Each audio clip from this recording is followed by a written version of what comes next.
Assalamualaikum warahmatullahi wabarakatuh. Alhamdulillah, selawat dan salam ke atas junjungan besar kita Nabi Muhammad sallallahu alaihi wasallam, dan alhamdulillah atas segala nikmat yang Allah telah kurniakan kepada kita. Terutamanya dalam kita ada ujian, ada nikmat yang Allah beri. Terutamanya hari ini, hari Jumaat 15 Mei 2020. Hari Jumaat dikenali sebagai penghulu segala hari, dan hari ini 22 Ramadan 1441 Hijrah, dan insya-Allah hari Jumaat hari ini kita akan sama-sama indahkan dengan perkongsian ilmu Tanyalah Ustaz. Untuk hari ini titipan doa, dan topik yang kita akan bicarakan iaitu tentang pilih teman ke syurga.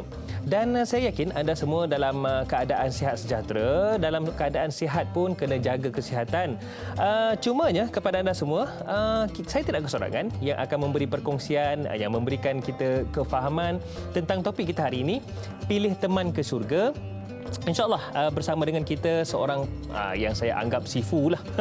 Seorang yang begitu hebat, bukan biasa-biasa. Orang kata banyak bidang, insyaAllah kejap lagi kita akan kongsikan yang beliau ceburi, dan paling penting cemerlang juga, beliau merupakan seorang pelantun ataupun penyanyi Asma'un Nabi. Pernah dengar tuan-tuan dan puan? Kalau tak pernah dengar, dengarkan nanti insyaAllah.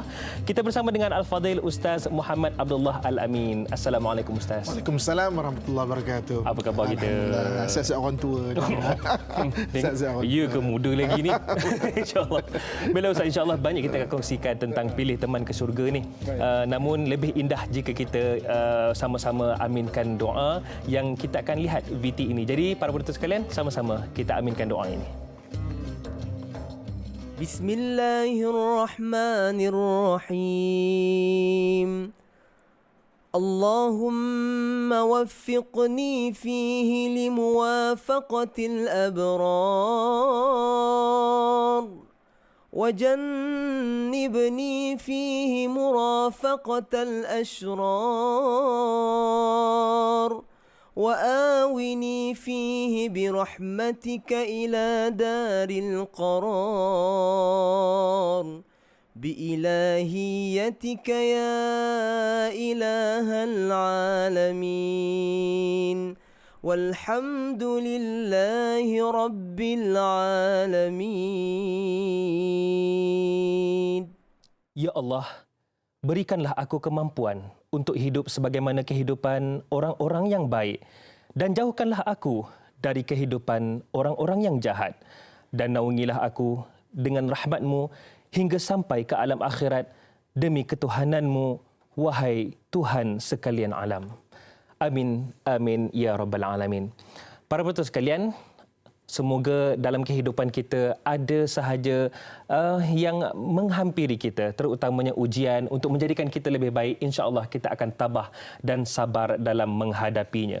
Para penonton sekalian, untuk hari ini kita sangat beruntung yang mana kita akan sama-sama bicarakan tentang pilih teman ke syurga ini. Namun ada sesuatu yang kita nak kongsikan. Ini yang dikatakan dalam ujian ada nikmat itu. Jadi sama-sama kita tonton satu pengumuman yang sangat menggembirakan kita. Jadi sama-sama kita saksikan pengumuman ini.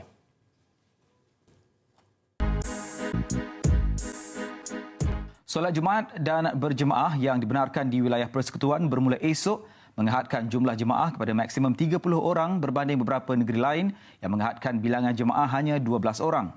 Menteri di Jabatan Perdana Menteri Hal Ehwal Agama, Datuk Dr. Zulkifli Muhammad Al-Bakri berkata, di sebalik kelonggaran yang diberi itu, orang ramai perlu mematuhi prosedur operasi standard SOP ketat yang ditetapkan. Supaya semua masjid, surau Jumaat dan surau-surau terpilih boleh mendirikan solat Jumaat bermula esoklah hari Jumaat. Solat berjemaah setiap waktu juga terpakai selepas daripada solat Jumaat itulah, termasuk solat tarawih dan solat sunat hari raya Aidilfitri. Lain-lain solat secara berjemaah di masjid, surau Jumaat dan surau-surau terpilih dalam tempoh PKPB boleh dilaksanakan secara berperingkat bermula selepas solat Jumaat pada 15 Mei. Alhamdulillah, satu perkabaran yang menggembirakan kita di sebalik kesabaran kita menghadapi ujian sebelum ini, di mana Menteri di Jabatan Perdana Menteri dalam hal ehwal agama yang berhormat Datuk Seri Dr. Zulkifli Muhammad Al-Bakri menyatakan solat berjemaah boleh dilaksanakan selepas solat Jumaat bermula hari ini. Namun ada beberapa perkara yang kita perlu pastikan. Yang pertama, hanya di zon hijau sahaja, dan kemudian bermula secara berperingkat, dan jemaah tidak melebihi 30 orang. Kalau cukup 30 orang, tutup, minta maaf. Itu dia. Alhamdulillah, perkabaran yang menggembirakan kita. Alhamdulillah, insya-Allah moga-moga kita terus patuh untuk kita sama memerangi musuh yang tidak nampak dengan mata kasar ini, iaitu COVID-19, insya-Allah. Baiklah, kembali untuk perbincangan kita hari ini. Lama benar Ustaz menunggu ya. Baiklah, insya-Allah Ustaz, sebagai mukadimah kita awal ni, pilih teman ke syurga. Satu topik yang cantik. Cumanya sebagai mukadimah, perkataan teman atau sahabat itu mudah diungkapkan Ustaz. Ada orang upload ataupun muat naik di Instagram mengaku itu adalah teman sahabat saya. Cumanya dalam konteks Islam, teman ke syurga, bagaimana Ustaz? Silakan. Okay. Bismillahirrahmanirrahim. Assalamualaikum warahmatullahi wabarakatuh. Waalaikumsalam warahmatullahi wabarakatuh. Allah, da'i dan seterusnya kepada seluruh ibu-ibu, akak-akak, ayah-ayah, abang serta adik-adik yang saya sayangi dan saya doakan kebaikan sekalian.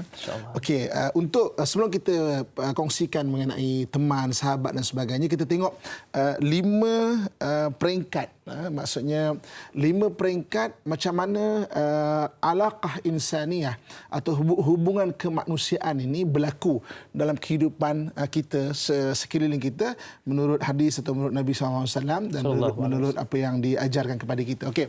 Yang pertama sekali adalah orang yang kita tidak kenal. Alaqah insaniyah, orang kita tidak kenal, maksudnya kita tak pernah jumpa dia, tak pernah dengar, kita jumpa hari-hari dekat kereta api, dekat metro, dekat bas, dekat mana-mana kan. Mana mungkin dia macam kita terkenal kita, macam kenal lah, hai bye macam tu je kan. Okey. Ini dipanggil asyakhsul ladzi, maknanya orang yang mungkin perasan kita tak perasan kita, ataupun mungkin boleh jadi musuh kita. Mana musuh kita, orang tak suka kita ataupun orang tak kenal kita. Itu benda yang pertama. Okey. Kemudian yang keduanya, kalau dalam bahasa Arab kita panggil zamil. Zamil, Da'i pernah bersama dengan jejak Rasul tu ketika dulu kan. Kalau di Palestin menyapa, dia akan panggil dia panggil ya zalami, ya zalami. Ya zalami ni digunakan di sekitar Palestin. Zalami ni maknanya zamil. Zamil ni kawan. Jadi kalau menyapa, zalami, syahada zalami, maknanya kawan. Ada syakhs alladhi tarahu kathiran. Orang yang kita tengok ramai, mungkin ada alaqah muamalah dengan dia ataupun perhubungan pekerjaan di sekolah yang kita kenal dia. Ada berbanding dengan yang pertama tadi, orang yang langsung kita tak kenal. Jadi kawan ni kalau people get know each other through work, school. Macam tanya Ustaz pagi ni. Okey. Sebab itu panggil zamil. Ini yang dalam bahasa Melayu kita panggil kawan, kenalan, taulan dan sebagainya. Okey. Kemudian yang ketiganya, daripada zamil ni yang kita tarahu kathiran, kita lihat itu ramai, maka kita akan memilih mereka apa yang kita dipanggil rafiq. Rafiq ni pula huwa syakhsul ladzi yurafiquka daiman. Dia adalah orang yang lebih rapat dan akan bersama kamu selalu, daiman. Tetapi mungkin dia tu adalah orang yang tatajadalan, maknanya suka berdebat dengan kamu kan, maknanya tak bersependapat dengan kamu. Walakin labud ta'udu, tapi dia akan kembali balik. So daripada kawan kepada kita panggil rakan, rakan kita panggil saing. Dia kata saing saing lah kalau Kelantan tu. Kelantan saing. Maknanya orang yang tatajadal, maknanya yang baik dengan kita, lebih daripada kawan. Tapi maknanya selalu bertekak dengan kita. Tapi ciri-ciri dia adalah dia tak mudu. Dia akan balik pada kita balik. Maknanya gaduh macam mana pun baik balik. Gaduh macam mana pun baik balik kan. Okay. Itu yang ketiganya. Okay. Kemudian yang keempat, apa yang kita panggil sadiq. Sadiq ataupun sahabah. Sadiq kan. Dia adalah huwa syakhsul ladzi yakunu ma'aka sadiqan kullal waqt. Maknanya dia adalah orang yang ada satu cara hidup yang sama. Maksudnya Itu satu hati lah tu. satu hati ya. Sadiq. Perkataan Sadiq ni maknanya orang yang membenarkan kita. Maknanya selalu dia akan menyokong kita lah. Itu kadang-kadang dia tidak, walaupun kita ada kesalahan, dia tidak mewawarkan kesalahan. Maknanya, tapi dia suka untuk memperbaiki kita. Itu dia panggil Sadiq atau sahabat. Maknanya Sadiq atau sahabat lebih lagi daripada orang yang satu sebagai satu lifestyle. Maknanya orang yang bersama-sama kita. Dan maknanya sering bersama kita dan sama lifestyle. Macam saing dari saing kan. Kita mungkin rapat rapat Betul. saing. Betul. Okey, kita akan rapat tapi belum tentu dia satu cara hidup. Betul. Sama minat dan sebagainya. Sama minat, sama cara hidup. Geng-geng kalau mengumpat tu geng dari Gudin memang rapat, itu dia panggil sahabat. Itu geng bawang itu. Geng bawang tu Sadiq kan.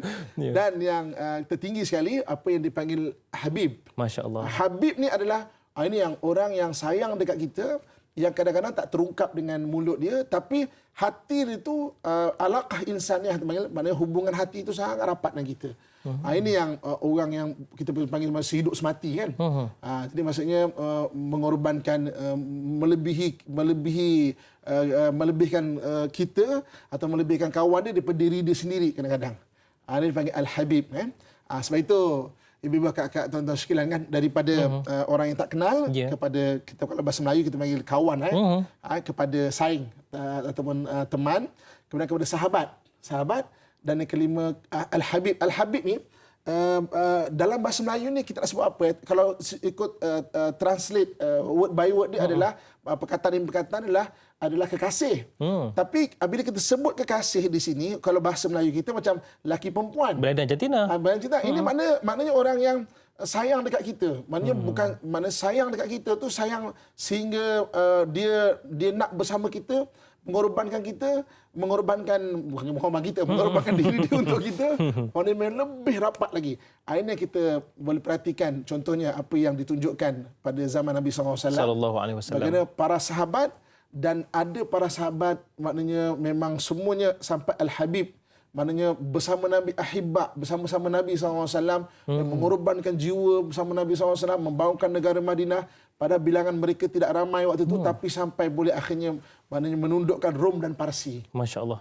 Jadi maknanya bila sebut teman hingga ke syurga ni, perjalanannya itu daripada orang tak kenal kepada kenal kepada saing, teman kepada yang lebih rapat lagi, satu lifestyle, sampai akhirnya kepada Al-Habib.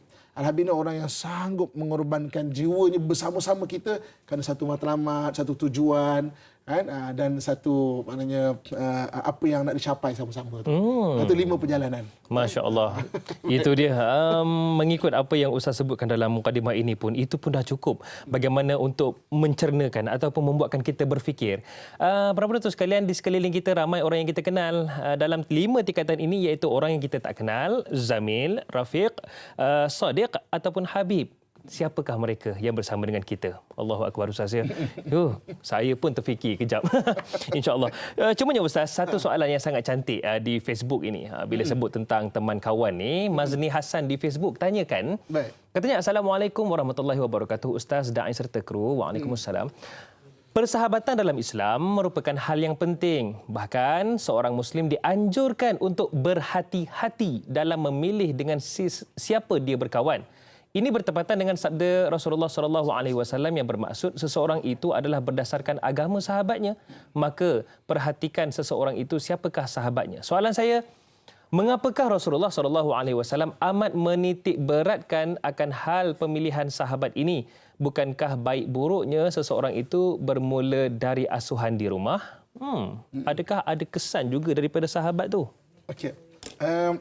Dalam hidup kita ni ada 2 keadaan yang kritikal. Maksudnya kritikal tu dia akan membentuk kita. Yang pertama sekali waktu kita kecil. Betul. Waktu kita kecil ni yang membentuk kita adalah ibu ayah kita, keluarga kita. Maknanya orang yang bersekeliling kita ni. Ini dalam hadis Nabi SAW pesan. Mana kullu mauludin yuladu al fitrah. Semua anak dilahirkan secara fitrah, maka ibarat seperti kain putih mak ayah yang akan mencorakkan. Betul. Itu adalah peranan mak ayah. Bila kita besar, takrifan besar ni kalau umumnya 18 tahun kan. 18 tahun, orang yang rapat dengan kita ketika itu sebenarnya adalah maknanya ada yang masih dengan mak ayah, keluarga, ada yang dia sudah cari satu direction yang lain. Maksudnya kawan-kawan kerja, kadang-kadang masa bersama kawan-kawan lebih banyak daripada masa dengan mak ayah dan sebagainya. Maka saat kritikal yang kedua adalah apabila kita ni explore benda tak biasa dalam diri kita. Okey, contoh, mak ayah kita, sekolah agama, suruh hafal Quran, mana ada dengan. Betul. Okay. Masa itulah kan. Dia tu, kan, maksudnya kan. Sekali bila kita bersama kawan-kawan kadang-kadang, jomlah, relax kan. Motor kan. So jadi maknanya dua saat ketika pertama kita kecil sampai 18 tahun, yang keduanya iaitu selepas 18 tahun dan lebih-lebih lagi ketika hampir umur kita 40 tahun. Allahu akbar. Itu ketika itu sangat penting untuk kita memilih kawan sebab dia akan menjadikan kita explore benda tak biasa dalam diri kita. Berapa ramai orang pada hari ini, sekolah tahfiz, budak bagus dan sebagainya, sekali dia explore benda tak biasa, akhirnya jadi mak rempit. Kan? Dan berapa ramai orang yang mak rempit dan sebagainya, kan? Sekali dia explore diri dia, maka dia jadi ahli masjid. Sebab itu dalam hadis Nabi SAW sebut seperti mana yang soalan tadi, sangat bagus. Al-mar'u ala dini khalilih. Seseorang akan bersama agama kawannya atau akan terpengaruh dengan agama kawannya. Sebab apa? Sebab dia akan terpengaruh dengan akhlak kawannya. Sebab dia akan banyak, dan yang penting sekali bukan saja banyak masa itu, dia start explore, dia start menerokai benda yang tak biasa dalam diri dia, dan ramai orang tersesat ketika menerokai diri dia sendiri. Itu sangat penting. Faktor Nabi kata sangat penting memilih kawan, kerana kita akan terpengaruh dengan apa yang dibawa, cara hidup dan sebagainya. Itu dia. Saya tertarik dengan apa yang Ustaz kongsikan kerana ramai yang mungkin asalnya di jalan yang okey, betul, tiba-tiba berpaling kerana pengaruh rakan sebaya. Betul. Allahu akbar. Itu dia, kena pilih teman betul-betul tu. Cumanya banyak lagi Ustaz kita akan kongsikan, terutamanya kejap lagi mungkin saya nak tanya juga daripada Ustaz tentang berkaitan dengan sirah ni Rasulullah SAW. Cumanya nantikan kejap lagi. Kepada anda semua terus setia, jangan ke mana-mana. Nantikan selepas ini Tanyalah Ustaz, titipan doa kembali selepas ini.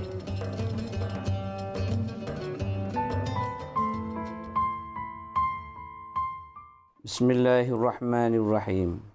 Allahumma inna na'udzubika minal baras wal junun wal juzam wa min sayyi'il asqam. Ya Allah, kami berlindung denganmu dari penyakit sopak, gila, kusta dan penyakit-penyakit yang berbahaya. Walhamdulillahi rabbil alamin.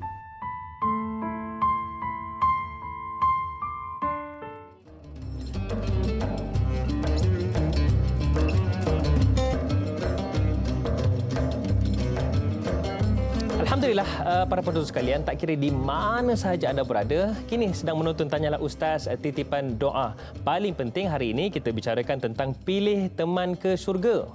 Di hujung-hujung Ramadan ni baru dibicarakan tentang teman ke syurga ni. Tapi insya-Allah masih lagi belum terlambat, dan paling penting kita muhasabah diri kita. Dan kita masih lagi bersama dengan Al-Fadil Ustaz Muhammad Abdullah Al-Amin. Dan sebenarnya kita sangat bertuah Ustaz ya. Pagi ini bukan kita sahaja yang berada di studio, dan kita bawakan juga kepada para penonton yang mana kita nak akan tanyakan kepada beliau bagaimana persahabatan beliau dengan seorang sahabat yang baru-baru ini kita gemparkan dengan pemergian sahabatnya, dan insya-Allah ada sesuatu yang kita nak selami. Dan kita sangat bertuah kerana pada pagi ini kita bersama dengan seorang pelawak, pelakon, pengacara, Aceh. Assalamualaikum Aceh. Waalaikumsalam Ustaz. Assalamualaikum semua. Waalaikumsalam warahmatullahi. Baik Aceh, saya Da'i Hadari bersama dengan Al-Fadil Ustaz Muhammad Abdullah. Ya, Ustaz Muhammad Da'i Hadari. Ya, baik. Puasa. Ya, samalah sama puasa, dan insya-Allah tak lama lagi kita beraya ya Aceh ya. Okey Aceh, seronok bersama dengan Aceh pagi ni. Cumanya mungkin kita nak sentuh kembalilah. Perkara ini agak mengejutkan. Kami di sini pun terkejut. Pihak penerbitan, saya sendiri pun terkejut apabila ketika dahulu, di mana baru-baru ini kita dengar pemergian sahabat iaitu Said Omar Mukhtar bin Said Muhammad Ridwan, ataupun kita lebih kenali sebagai Allahyarham Abam lah. Jadi kami sebagai yang sentiasa menonton Aceh ketika bersama dengan beliau, sememangnya bukan sekadar sahabat, bukan sekadar teman, tetapi seolah-olah adik-beradik. Dan saya yakin Aceh sendiri merasakan sedemikian rupa. Cuma nak Aceh untuk di awal ni kita nak tanyalah pengalaman Aceh bersahabat dengan Fad dan juga Allahyarham Abam yang boleh dikongsikan bersama dengan kami di sini dan para penonton? Silakan. Bismillahirrahmanirrahim. Untuk pengalaman saya dengan arwah dan juga Fad, kami bertiga berkenalan semasa di dalam satu program Bintang Mencari Bintang. Dan pada hujung 2012, awal hujung 2013 macam tu lah. 2013. Dan kami di dalam tu lain-lain kumpulan dan kami adalah kompetitor masing-masing kan. Maksudnya bersaing lah. Tapi ramai yang bersaing masa di dalam program tu. Cuma kami bertiga ni sangat rapat. Sangat rapat masa di dalam program tu dan bercita-cita tinggi dan berangan-angan untuk menjadi satu kumpulan pada satu hari nanti. So bila habis di Bintang Mencari Bintang tu, kami dapat satu peluang ke dalam satu program lagi dan masa itulah kami bergabung dan tak fikir apa-apa untuk teruskan dalam satu tim lah. Kemudian banyak pengalaman-pengalaman yang memang daripada sudut kita susah. Fad dulu tak ada kereta, Abang juga masa tu dia agak terdesak dengan kereta kadang kan. Kita sebab kereta kadang ada satu. So saya pergi ambil dia orang kat rumah ni, pergi syuting. Dan ada pengalaman-pengalaman yang memang tak boleh dilupakan lah. Maksudnya pengalaman pahit, manis, time ada duit, tak ada duit, kesusahan. Kira susah senang bersamalah ya. Ya, meluah perasaan tu yang paling penting sebenarnya. Baik Aceh. Mungkin juga kita nak, ialah kita bersama dengan Al-Fadhil Ustaz. Bagaimana Ustaz melihat, adakah seorang sahabat yang ialah menyayangi sahabatnya, tiba-tiba kehilangan sahabatnya, boleh kita mendoakan beliau tak putus doa, terutamanya dalam bulan Ramadan ni? Bagaimana Ustaz? Ya, maksudnya antara benda yang penting bila kita tak ada adalah antaranya adalah doa daripada orang sekeliling kita, keluarga, dan ada yang kata hanya nak solat, tapi sebenarnya dalam solat Jumaat tu sendiri ada doa untuk segala muslim-muslimat. Maknanya Nabi ajarkan ada sign untuk kita mendoakan kawan-kawan kita, dan yang terbaiknya adalah apabila dia memerlukan dalam keadaan yang dia tidak dapat meminta. Ya. Iaitu bila dia berada dalam alam yang lain. So kita mendoakan dia. Ya, terbaik mendoakan, terus berdoa Ustaz ya. Cumanya Aceh, para penonton mungkin sedia maklumlah bagaimana begitu rapatnya tiga orang ni, iaitu Aceh, Abang dan Fad. Bagaimana jika kita lihat, kita nak tanya juga lah, adakah hubungan ini sangat istimewa bagaikan adik-beradik atau lebih daripada itu? Mungkin boleh dikongsikan dengan kami semua. Benar. Hubungan kami bertiga ni dia ibarat dia melebihi satu hubungan adik-beradik. Maksudnya dia kadang-kadang adik-beradik hal-hal sendiri pun tak nak cerita, betul? Hal-hal keluarga, hal-hal ni tak nak cerita. Tapi pada kami dia ada satu hubungan yang sangat istimewa melebihi adik-beradik. Maksudnya kalau dia dalam keadaan murung, kami bertiga lah sendiri dalam keadaan yang sukar, ada masalah dalam keluarga, kami akan berkongsi secara bertiga dan kami akan cuba cari penyelesaian dalam kami bertiga.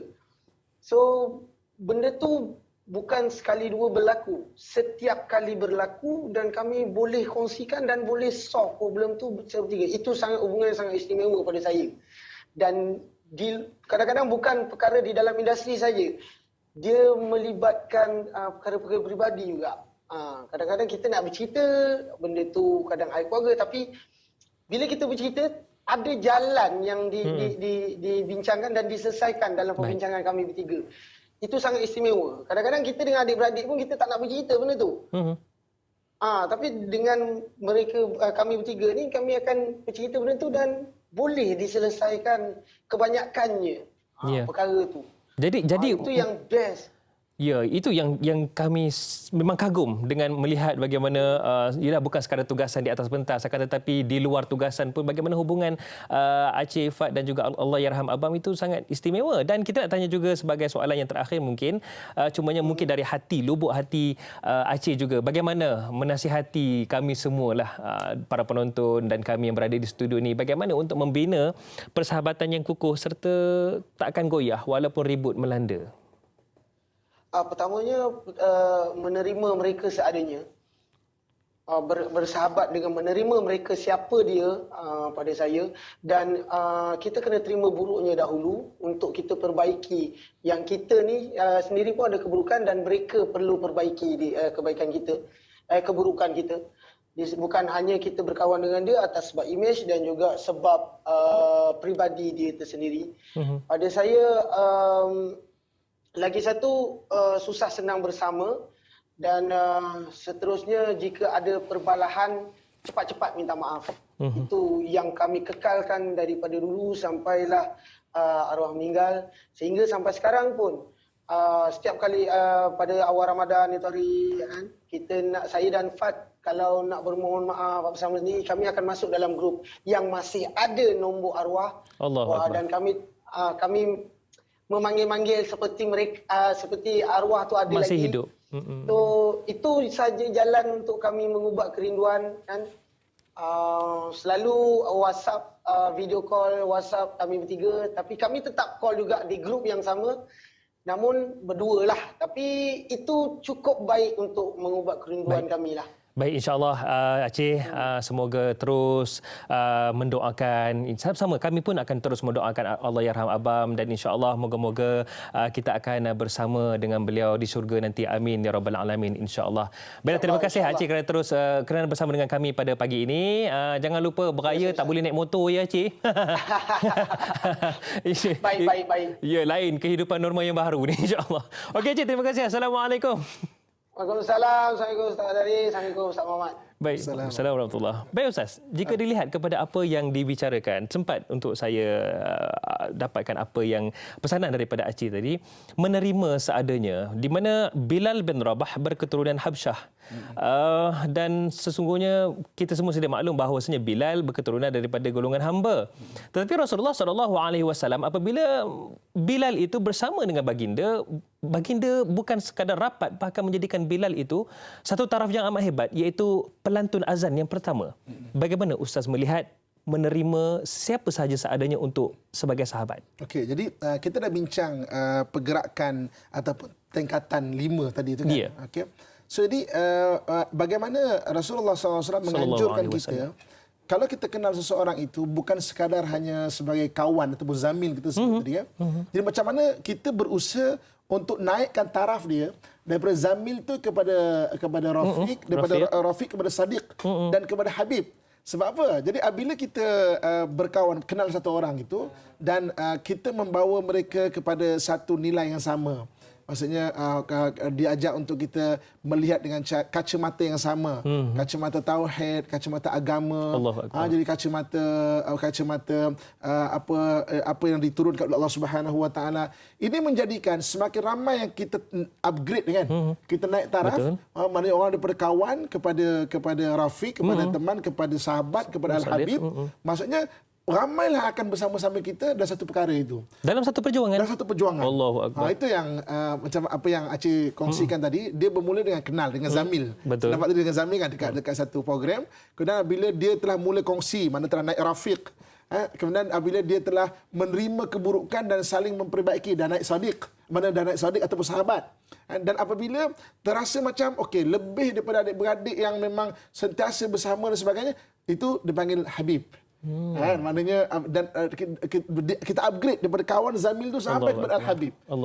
So jadi semakin ramai orang yang kita satukan dengan maknanya upgrade sebagai Habib tu, maka semakin kawan, ramailah benda yang sama-sama kita boleh buat ke arah kebaikan. Ini yang disebut dalam Quran, antara yang dianugerahkan kepada Nabi SAW, Inna a'tainakal kautsar, kami menganugerahkan kamu Muhammad Al-Kautsar. Dalam tafsir Al-Kautsar ada menyatakan telaga Kautsar. Yeah. Ada yang menyatakan Al-Kautsar ni ada Al-Quran tu sendiri. Kautsar ni maksudnya kebaikan yang banyak. Dan ada tafsir At-Tabari yang sebagainya menyatakan bahawa Al-Kautsar ini adalah sahabat-sahabat. Mana sekeliling Nabi SAW. Yang Nabi upgrade dia, Nabi treat dia walaupun Habsyi, kulitnya hitam dan sebagainya, tapi dia menjadi Al-Habib di kalangan Nabi SAW. Tiada perkauman. Tiada perkauman, tiada rasa resis, tiada rasa selap sangka, buruk sangka, semua disatukan dan semua saling membela. Allahu Akhirnya Akbar. Nabi berjaya membina sebuah negara Islam Madinah dan akhirnya beri tapak kepada ummah Islamiah itu. Itu dia, subhanallah. Nabi SAW uswatun hasanah, contoh ikutan terbaik Ustaz ya. Allahu Akbar. Cermin diri kita. Cumanya Ustaz, satu soalan yang cantik juga daripada sahabat kita dari kampung Melayu Majidi, Johor. Ni orang Johor ni. Pagi ni sempat bertanyakan soalan Puan Zaleha Haji Muhammad Noor di Facebook. Katanya, Assalamualaikum Ustaz, Da'i dan kru yang bertugas. Semoga sentiasa dalam rahmat Allah. Amin ya rabbal alamin. Soalannya ada dua. Yang pertama, bagaimanakah kita boleh menilai erti sebuah persahabatan yang ikhlas kerana Allah? Yang keduanya, ramai orang bersahabat tapi tidak ramai yang ada sahabat sejati. Tambah sejati pula tu. Apakah yang dimaksudkan dengan sahabat yang sejati? Nilai persahabatan yang ikhlas, kemudian sahabat sejati. Okey, apabila kita menunjuk mengenai ikhlas, maknanya ikhlas ni adalah satu perkara kalau ikut takrifan agama yang kita buat kerana Allah Subhanahu Wa Taala. Jadi kalau kita lihat daripada apa yang puan tanya itu tadi, bersahabat ikhlas kerana Allah, maksudnya kita bersahabat tidak ada apa-apa kepentingan. Bukan kerana kepentingan. Bukan kerana kepentingan macam tadi kan Aceh kongsikan, bukan kerana imej luaran ke apa semua, tapi maknanya ada alaqah insaniah, maknanya hubungan insaniah, hubungan hati itu ada. Maknanya kita tidak ada kepentingan, tak tengok harta dia, tak tengok pangkat dia, tak tengok kedudukan dia, tapi memang kerana Allah Subhanahu Wa Taala. Dan orang yang bersahabat ikhlas sebegini, ini yang disebut oleh Nabi SAW nanti adalah golongan yang akan dilindungi arash di arash Allah Subhanahu Wa Taala, iaitu orang yang bersahabat kerana Allah, bertemu kerana Allah, berpisah kerana Allah Subhanahu Wa Taala, bukan kerana benda yang lain. Kadang-kadang kita hari ini datang ziarah orang kan. Ada sebab pun ziarah. Assalamualaikum, Waalaikumsalam. Sila masuk dulu. Tak apalah, nak biar cangkul. Lepas sebulan, hajah datang balik ke rumah kita. Assalamualaikum, Waalaikumsalam. Sila masuk. Tak apalah, nak minta cangkul saya balik. Bertemu kerana cangkul, berpisah kerana cangkul. Kerana cangkul. Kita berbeza. Yang bertemu kerana Allah, berpisah kerana Allah. Cuma ada ziarah tu kadang-kadang memang kerana Allah Subhanahu Wa Taala. Itu ikhlas. Benda ikhlas maksudnya buat satu benda kerana Allah Subhanahu Wa Taala. Okey, soalan yang kedua iaitu macam mana kita jadikan sahabat sejati? Sebenarnya sahabat ni kena upgrade. Dia ada yang datang sendiri. Tiba-tiba kita sama cari hidup, sama minat, akhirnya jadi satu aliran kan. Sebab okey baik. Tapi apa yang Nabi SAW ajar adalah upgrade sahabat-sahabat kita ni, ataupun menjadikan sahabat kita naik daripada kawan kepada rakan, kepada sahabat, kepada Al-Habib tadi itu. Jadi kita usahakan untuk rapat. Sebab tu orang yang terbagus adalah orang yang boleh mempengaruhi orang lain dengan akhlaknya, dengan agamanya. Mana kita bimbing orang lain. Kita yang mempengaruhi. Kita mempengaruhi dengan bimbing. Bukan semata-mata dia jadi secara automatik begitu dan sebagainya. Maksudnya kita yang berusaha untuk jadikan, dia ni sebagai kenalan aku. Macam mana tak dia jadi rapat lebih lagi, mana sebagai sahabat, seorang Al-Habib tadi tuan. Jadi kita yang berusahakan. Ini yang Nabi SAW sebut bahawa tidak beriman seorang kamu melainkan kamu mencintai orang lain seperti mana kamu mencintai diri kamu sendiri. Apa yang Nabi cuba bagi tunjuk ajar kat sini adalah kita upgrade. Sayangi, kita dulu memulakan. Sayangi orang dulu seperti mana kau sayang diri kamu. Maknanya jadikan dia adalah Al-Habib tu. Maknanya la yu'minu ahadukum hatta yuhibba li akhi, sehingga dia mengasihi Habib tu. Mana kita dulu yang bersikap sebagai Habib untuk menjadikan orang lain juga kita upgrade menjadi Habib tu. Subhanallah. Saya teringat apabila mendengarkan perkongsian Ustaz ni, Tuan Guru saya ketika di selatan Thailand dahulu menyatakan kalau kita tak mampu mencari sahabat yang baik, kita yang kena menjadi sahabat yang baik kepada orang lain, menarik orang lain ke syurga. Allahu Akbar. Baik Ustaz, banyak lagi kita akan kongsikan. Kita bagi Ustaz rehat sebentar. Jadi kepada anda semua, jangan ke mana-mana, jangan tidur balik. Terus sengkang mata tonton kami insya-Allah dalam Tanyalah Ustaz Titipan Doa kembali selepas ini.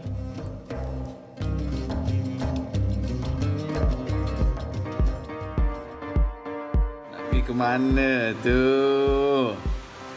Stay at home. Duduk rumah kat model. Kau lama kau comel duduk rumah ni.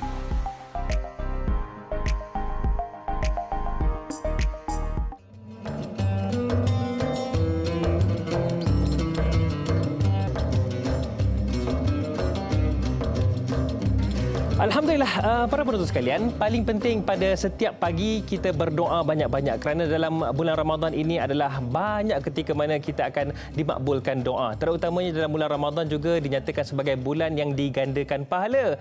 Jadi di 10 Ramadan terakhir ni, ini adalah pecutan terakhir kita. Terus memecut. Jangan ketinggalan di belakang.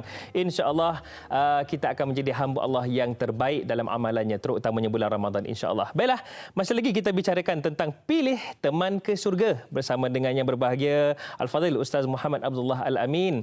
Dan Ustaz, tadi kita bersama dengan Aceh. Tapi kejap lagi insyaAllah kita akan bersama dengan seorang lagi insan yang istimewa. Kita nak tanya pula tentang di sebalik pula. Tapi kejap lagi insyaAllah. Cumanya ada soalan dari sahabat kita Sufi di Facebook bertanyakan. Assalamualaikum Tuan Moderator dan panel yang dihormati. Waalaikumsalam. Saya Muhammad Asim bin Saleh dari Gong Badak, Kuala Terengganu. Soalan saya, apakah ciri-ciri teman sejati yang berjaya memberi syafaat kepada kita sehingga ke syurga? Mungkin memberi manfaatlah lebih tepatnya. Kemudian yang kedua, siapakah teman yang sepatutnya paling rapat dengan kita? Siapakah teman yang sepatutnya paling rapat dengan kita? Silakan Ustaz. Okey. So, terima kasih kepada yang bertanya. Jadi soalan yang pertamanya, ciri-ciri teman yang sejati untuk bawa kita syurga ibarat lebah. Lebah. Lebah ni, ibu-ibu, akak-akak, ayah saya sekalian, dia bukan saja bagi kita madu tau, tapi dia boleh sengat kita. So, kalau kita dapat madu, kita berterima kasih. Kita dapat sengat, jangan kecil hati. Sebab apa? Teman yang bagus, dia nak untuk kita ni sentiasa berada dalam keadaan yang baik, terutamanya akhirat kita.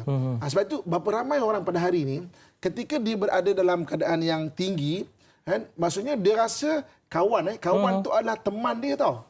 Tapi ketika dia susah, orang yang jauh ni akan datang pada dia. Rupanya orang inilah yang dulu selama mendoakan dia. Baik. Tapi ketika berada di puncak, orang ni tegur dia tak terima. Dia suka orang yang, maknanya suka orang yang bercakap manis saja dengan dia. Kita terlupa sebenarnya sahabat sejati kita tu apa. Jadi sahabat sejati apabila mereka adalah orang yang sayang kita dan nak bersama-sama kita di syurga. Sebab benda yang paling menggembirakan kita ni dalam Quran Allah sebut adalah apabila kita masuk syurga, keluarga masuk syurga, orang yang kita kenal tu masuk syurga. Allah sebut benda dalam Quran. Fa amma man utiya kitabahu biyamini fa sawfa yuhasabu hisaban yasira wa yanqalibu ila ahlihi masrura. Dan orang yang diberi kitab dengan tangan kanannya akan dikembalikan kepada ahli keluarga, ahli dan kawan-kawannya masrura, dan ceria gembira. Masya-Allah. Jadi perkara yang paling menggembirakan kita masuk syurga. Amin, mudah-mudahan mana jumpa dai alhamdulillah. Mana jumpa berpisah begitu lama dekat akhirat, jumpa balik. Paling begitu gembira. Begitu gembira. Allahu akbar. Itu kita nak. Jadi apabila kat dunia ni, kawan yang baik adalah kawan yang membawa kita ke akhirat dan menegur kita. Dan kadang kita tak suka. Itu kata kita tinggalkan. Tapi apabila kita susah, dia akan datang pada kita. Okey, yang keduanya mungkin soalan tu mengenai kelebihan. Teman yang dipilih.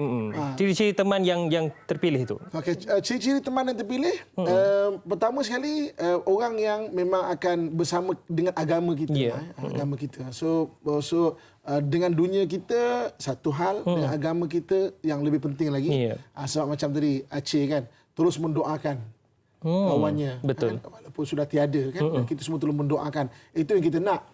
Tidak putus berdoa. Tidak putus berdoa. Sebab apabila kita sudah berada di alam lain, kita memerlukan yang tanpa kita boleh mampu untuk meminta. Jadi teman yang bagus, dia akan ingat kita tanpa kita minta. Jadi macam mana kita nak minta? Kita berada dalam tu. Tapi setiap hari dikirimkan pahala, Fatihah, amalan, doa dan sebagainya. Allahu akbar.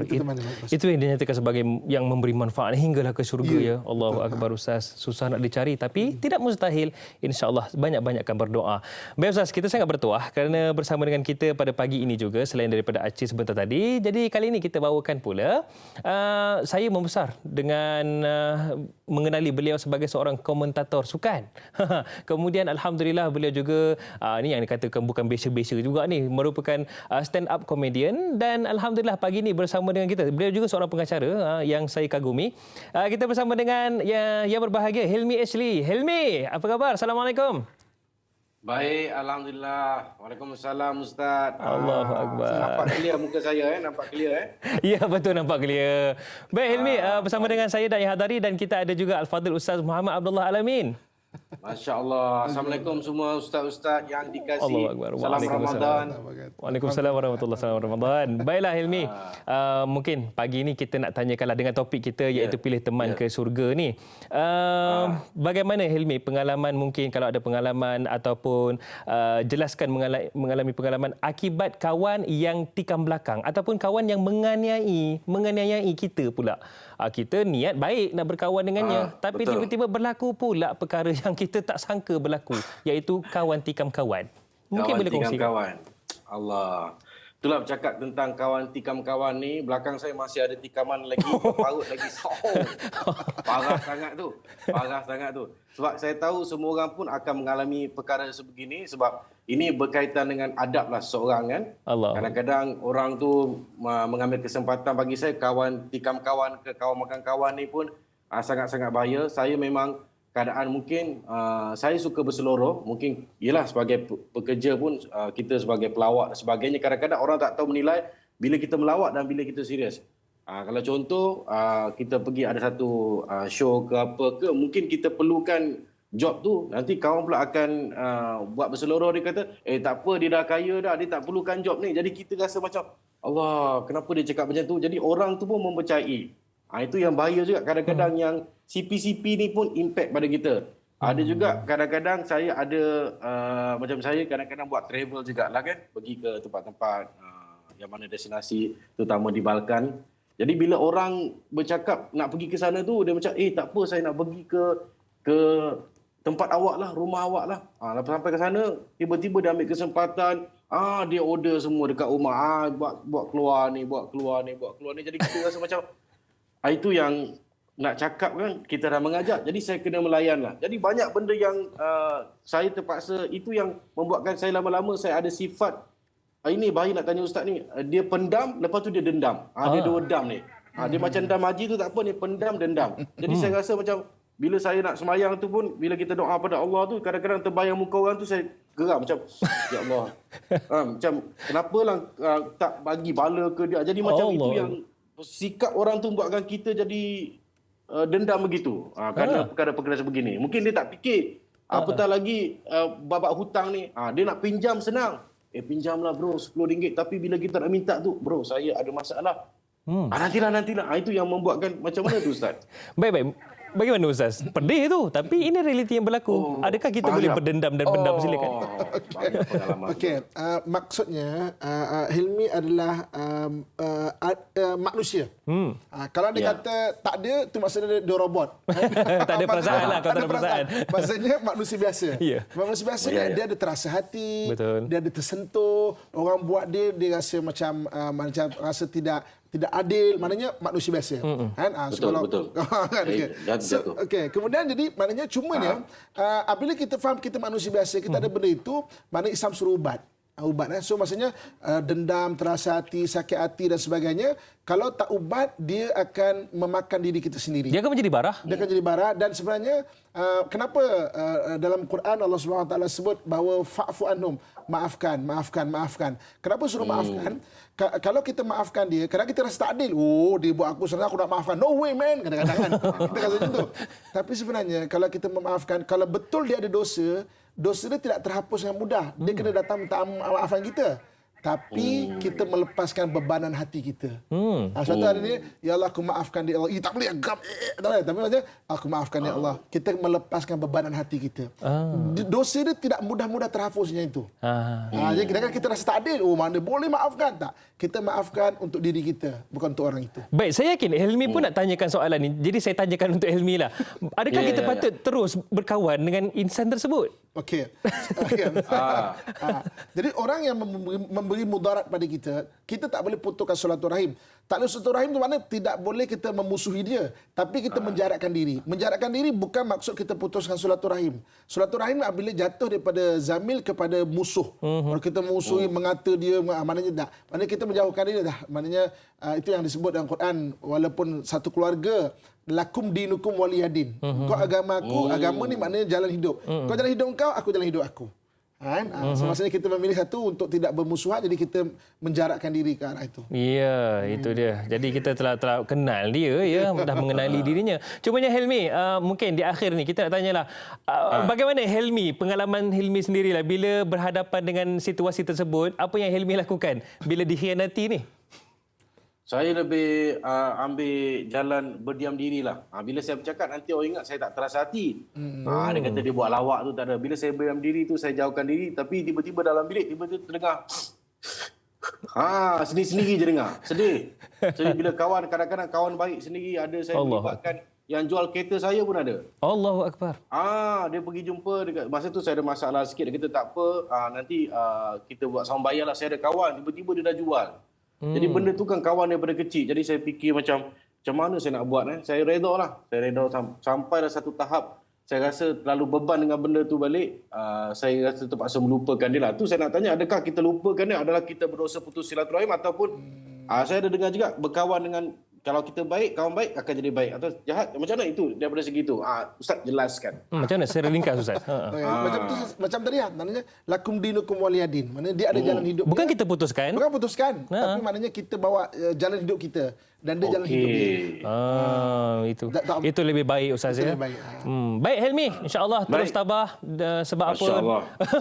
Sebab yang maaf itu adalah lebih baik insya-Allah. Dan banyak-banyak berdoa insya-Allah. Dan apa yang penting Helmi teruskan jadi insan yang baik dan paling penting insya-Allah kita jumpa tak lama lagi. InsyaAllah jumpa. Sebab nama saya pun Hilmi kesabaranku, saya sabar. Allahu Akbar. InsyaAllah. Baik, insyaAllah Hilmi. Terima kasih kerana bersama dengan kami. Baik. Terima kasih Ustaz. Okey. InsyaAllah. Assalamualaikum. Assalamualaikum. Okey, baik. Itu dia Hilmi yang walaupun menghiburkan orang lain, Ustaz, sebenarnya tanpa kita sedar ada peristiwa hitam yang berlaku pada dirinya. Maknanya itu manusia normal. Manusia normal. Kadang-kadang itulah manusia. Kadang-kadang bila kita, walaupun kita memaparkan kegembiraan, tapi siapa yang tahu? Maknanya permasalahan-permasalahan belakang kita kan. Dan banyak sebenarnya saya terdengar kisah, banyak juga laporan-laporan polis dilakukan kerana kawan menjamin kawannya melalui pinjaman bank, kemudian lesap, kemudian macam-macam Ustaz. Ini menunjukkan bahawasanya dalam berkawan itu ada adab, Ustaz ya. Bagaimana Ustaz melihat adab berkawan ataupun bersahabat itu, adab itu patut diutamakan juga walaupun serapat mana macam mana sekalipun. Okey. Adab adalah satu ajaran daripada agama, okey. Tetapi dia belum terbukti sehingga teruji. Dia kena ada ujian dulu, Ustaz. Ada ujian dulu. Contoh, semua belajar jaga adab, jangan anyai orang apa semua. Dia belum terbukti sehingga teruji. Itu yang dalam Quran Allah sebut kan, apakah kamu menyangka kamu beriman sehingga kamu datang ujian daripada kamu tu. Dan orang terdahulu daripada kamu juga diuji, ternyata jelas siapa yang benar imannya dan siapa yang maknanya mendustakan. Maksudnya sama juga kawan kita ni. Contoh macam Hilmi tadi. Macam mana kawan yang baik, contoh daripada kecil apa semua, belum terbukti sehingga teruji. Allahu Akbar. Bila ujian tu berlaku, itulah kita nak tengok. Sama ada betulkah dia tu kawan ataupun orang yang bukan kawan sebenarnya, ataupun baru kita nilai, dia ni telah sebenarnya upgrade. Daripada kawan kepada teman, kepada sahabat, kepada Al-Habib tadi itu. So, jadi maknanya, dan benda tu akan datang. Sebab itu para sahabat dengan Rasulullah SAW juga maknanya diuji dengan kebersamaan perang Badar. Sebab sebagai perang Badar ternyata ada beberapa orang yang munafik. Perang Uhud, maknanya 3,000 orang tiba-tiba beberapa ratus orang tarik diri. Dan rupanya mereka orang munafik. Depan mula-mula sebelum ada ujian, kami akan bersama kau, mana kami beriman, kami akan mati bersama-sama. Ada ujian, tarik diri. Rupa ternyata mereka tu orang bermuka-muka munafik. Dari situ kita kenal. Dari situ kita kenal. Sebab itu adab dalam berkawan, kita tak boleh maksudnya tidak terbukti sehingga teruji. Dan bukan saja kawan daripada sudut maknanya kawan, kadang ada juga isteri. Isteri bila tidak terbukti sehingga teruji. Maksudnya family pun kadang-kadang. Maksudnya bersedialah untuk maknanya datang ujian pada kita. Betul. Dan itulah kehidupan. Kehidupan adalah darul balak wal imtihan. Dunia ni adalah negara balak dan negara ujian. Untuk Allah melihat mana antara kita yang paling baik amalannya. Itu dia. Tanyalah Ustaz, pagi ini bukan kita membawa untuk menghukum seorang individu, tetapi kita bermuhasabah supaya kita lebih matang besar dan insya-Allah lebih tingkat iman kita. Insya-Allah amin rabbal alamin. Baiklah Ustaz. Kita sangat bertuah juga ada pemanggil di talian ketika ini. Kita nak sama-sama alukan. Assalamualaikum. Waalaikumsalam warahmatullahi wabarakatuh. Dai Hadari dan juga Ustaz Muhammad Abdullah. Saya Omar Abdul Majid dari Felda Cini Timur 3, Pekan, Pahang. Assalamualaikum Ustaz dan Dai. Waalaikumsalam warahmatullahi. Haji Omar sihat ke? Alhamdulillah saya sihat. Ya, kami yakin di Felda Cini ni ramai kawan-kawan ataupun sahabat juga kepada Haji Omar ni. Alhamdulillah ramai ni Dai Ustaz. Ya. Jadi soalan saya begini. Silakan. Ustaz, kadang-kadang kita berkawan daripada sekolah rendah sampai ke sekolah menengah sampai ke peringkat sampai berhenti sekolah lah Ustaz. Ada seorang kawan yang terbaik, sahabat yang terbaik kita sangka. Jadi apabila kita dah dewasa, dah berumah tangga, kita ni ingat dia cukup baik Ustaz. Kita luahkan rahsia peribadi pun kita cerita dengan dia. Tapi sayang sikit, dia tak boleh menyimpan rahsia Ustaz. Jadi apabila kita cerita, ingat kita kawan terbaik, kita beritahu dia kerana kita ni takkan nak pendam je masalah. Tak boleh juga, kita perlukan kawan untuk bercerita masalah kita. Meluahkan ya. Saya nak luahkan perasaan kita ni Ustaz. Tapi ingatkan dia boleh simpan rahsia tapi dia tidak Ustaz. Jadi bagaimana dalam sudut pandangan Ustaz dan Islam sendirilah mengenai sahabat yang begini rupa ni, teman yang sebegini rupa yang kita anggap sebagai yang terbaik tapi tidak, sebaliknya tidak berlaku apa yang kita harapkan itu Ustaz. Itu soalan saya Ustaz dan Dai. Terima kasih banyak Ustaz dan Dai. Assalamualaikum. Waalaikumsalam warahmatullahi wabarakatuh. Kalau dalam bahasa orang kampung saya, apa keteruk benar orang gini Ustaz. Kita punyalah rapat dengan dia Ustaz. Kita bercerita, meluahkan untuk melegakan hati kita. Katanya, oh tak apa, aku sudi mendengar. Rupa-rupanya bukan mendengar. Diluahkan pula pada orang lain. Dia cerita kat aku hari tu. Allahu Akbar. Tak pandai simpan rahsia. Macam mana Ustaz? Okey. Sebab tu ambil perkataan ni dan salin di situ masa saya cakap tadi bahawa sahabat ni tidak terbukti sehingga teruji. Maksudnya okey, kita rasa dia adalah orang yang teman. Maksudnya kan tadi ada orang yang tak kenal, kawan, teman, sahabat, habib kan. Kita rasa dia dah jadi teman ataupun sahabat ni. Rupanya dia masih kawan lagi. Maknanya kita rasa kita sangka dah tinggi dah. Maknanya kita rasa kita dah mungkin dia dah upgrade maknanya daripada kawan ni, daripada Zamil ni kepada Rafiq, kepada Sadiq ni kan. Rupanya dia masih Zamil lagi. Maksudnya Zamil tu maknanya kawan saja. Maknanya kita luahkan perasaan pada dia dengan harapan lega kita dan dia tidak menceritakan cerita ni pada orang lain. Cerita ni mungkin mengaibkan kita. Tapi rupanya dia cerita kat orang lain. Orang lain tahu, akhirnya satu kampung tahu. Satu kampung Ustaz. Jadi nasihat saya adalah pertama sekali, kalau kita telah tahu dia masih taraf kawan saja, untuk akan datang dan cerita kat dia lah. Dan dah benda lepas lah. Sebab kita sangka macam dia dah sebagai sahabat. Rupanya belum lagi tahap itu. Dan step seterusnya berusahalah mungkin kita dah tak mahu dah untuk upgrade dia. Kan? Ataupun mungkin dia boleh di-upgrade. Maksudnya sebelum ni kita berkawan hanya macam sebagai kawan, kita rasa dah sebagai teman rapat ataupun sahabat je kan. Tapi rupanya belum lagi. So jadi maknanya terus berusaha untuk lebih rapat kan, sehingga dia pula cerita keburukan masalah daripada kita, tapi kita pula jangan buat macam mana dia buat kita. Jangan pula kita balas pula Ustaz. Sekarang rahsia dia pula kita cerita ke orang lain. Padan muka katanya. Tak bolehlah macam itu Ustaz ya. InsyaAllah. Baiklah Ustaz, sekejap lagi banyak lagi kita akan tanyakan Ustaz dan banyak juga kita akan kongsikan.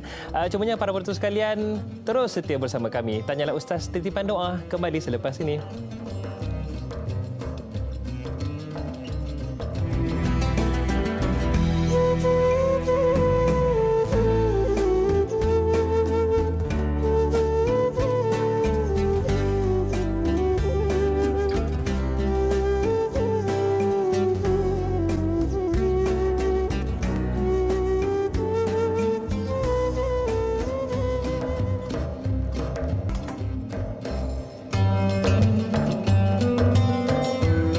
Ilmu akan bertambah jika dikongsi dan itulah yang kita lakukan dalam Tanyalah Ustaz pada pagi ini. Kita kongsikan ilmu iaitu berkaitan dengan teman ke syurga dan sebenarnya para penonton sekalian, kita sangat bertuah pada pagi ini kita bersama dengan Al-Fadhil Ustaz yang bukan sekadar pendakwah. Ini yang saya sebut di awal tadi, bukan biasa-biasa bak kata orang muda zaman sekarang. Al-Fadhil Ustaz Muhammad Abdullah Al-Amin juga merupakan salah seorang daripada 10 pakar selam tahap course director di dunia. Malahan Al-Fadhil Ustaz juga boleh menerbangkan pesawat Cessna. Betul Ustaz ya? Masya Allah, saya kalau bab menyelam tak pandai Ustaz. Kalau menyelami hati orang rumah, insya Allah boleh. Tapi itu pun tak faham. Kadang cetek, kadang dalam. Itu yang specialnya tu. Baik Ustaz. Alhamdulillah hari ini kita bicarakan tentang pilih teman ke syurga. Mungkin satu, kita nak tanyakan, mungkin di sini di luar sikit kotak pemikiran kita. Bagaimana Ustaz? Jika dahulu, saya sendiri secara peribadi banyak mendengarkan daripada orang-orang tua menyatakan ada pada zaman dahulu, mungkin sekarang tidak tahulah kan, ada yang berkawan ataupun bersahabat dengan jin. Adakah ia dibolehkan dan bagaimana situasi tersebut? Silakan Ustaz. Okey, soalan yang menarik ya. Okey. Jadi sebenarnya perkara ini dijelaskan dalam Al-Quran, surah Jin. Surah Jin ayat yang ke-6 ya. Jadi dalam Quran kita senang tadarus, ada satu surah dipanggil surah Jin. Ada satu sekali saya pernah buat perkongsian kan. Ada orang baru tahu tau. Ada surah Jin. Ada surah Jin dalam Quran ayat ke-6. Allah Subhanahu Wa Taala rakamkan benda ini. Sekumpulan jin datang bertemu Nabi SAW dan berdialog. Dialog tu dirakamkan dalam Al-Quran. Apa kata mereka ayat ke-6? Wa annahu kana rijalun minal insi ya'uzuna birijalim minal jin fazaduhum rahaqa. Dan ada orang-orang daripada golongan manusia yang ya'uzu nabi rijalim minal jin, yang berkawan dan minta pertolongan dengan golongan jin, fazaduhum rahaqa, maka menambahkan mereka itu lagi menjadi sombong. Maknanya orang berdampingan jin mungkin dia rasa kuat dan apa semua, dia menambah kesombongan dia. Kan? Maknanya bukan dia boleh menilik apa itu ini kerana ada unsur mistik ataupun ajaib macam itu. So ini maknanya apa kata Islam mengenai berteman dengan jin ni kan? Adakah berteman dengan jin ni maknanya membawa ke syurga? Seperti perbincangan kita dan sebagainya. Okey. Dalam Islam kita tidak digalakkan untuk berkawan ataupun berteman dengan jin. Walaupun benda tu makhluk tu memang wujud. Kita tak boleh nafikan. Kan? Sebab tu dalam Quran surah Rahman banyak kali Allah ulang. Fabi ayyi ala'i rabbikuma tukadziban. Mana satu ayat yang kamu berdua nak dustakan merujuk kepada manusia dan juga jin. Okey. Jadi dalam kitab fiqh kan, maknanya sehingga ada membahaskan benda ini sampai orang berteman dengan jin dan nak berkahwin dengan jin. Allah. Sampai dibahaskan. So jadi kalau dia kata manusia itu lelaki dan jin itu perempuan, maka tidak digalakkan tapi sah. Sampai dibahaskan dalam kitab fiqh begitu. Tapi kalau jin itu yang lelaki dan yang perempuan itu manusia, maka tak sah dan tak boleh. Maksudnya wujudnya perbahasan dan bukan zaman kita atau kita daripada zaman dahulu, zaman Nabi SAW juga ada benda ini. Kan, pada orang yang berteman dengan jin dan sebagainya.